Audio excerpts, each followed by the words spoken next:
Today's Pet Advice segment is sponsored by University Veterinary Care Center.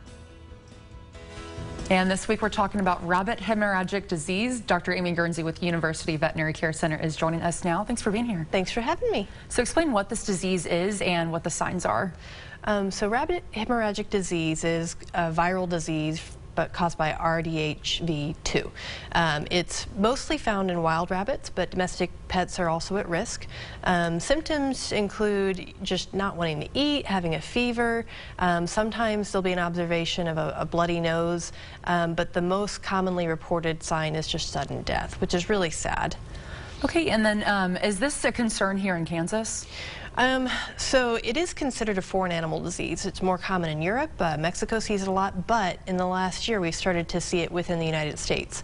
Texas and Colorado have had reported cases. We've been very fortunate that we haven't seen it in Kansas yet, but we're doing our part to make sure that we're keeping our eyes peeled for it because it's right at our back doorstep. Okay, and if pet owners wanted to get ahead of that, can they get their rabbit vaccinated against this? So there's a long answer to that, but I'll give you the short version. There is a vaccine available, but only in Europe. That vaccine potentially can be imported, but each state has to meet certain criteria for importing that vaccine. One of those criteria being that cases have been reported within that geographic region. So since we haven't had cases here, we're not eligible for importing that vaccine yet. Okay, so in the meantime, is there anything else that pet owners can do? Just understand that this virus is spread by direct contact and potentially through bodily fluids as well. So if you're one that allows your rabbit to go outside and play in the yard, understand that if you have wild rabbits passing through, there's potential exposure there. So currently I'm advising owners to be cognizant of, do you have wild rabbits going through your yard? If you do, maybe more indoor playtime is appropriate.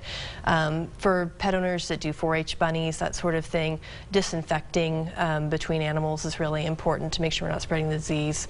And of course, if you have any concerns with your rabbit, just not doing well, not eating well, any abnormal signs, getting them checked out by a veterinarian. Sudden death losses should also be potentially examined by necropsy as well, or autopsy.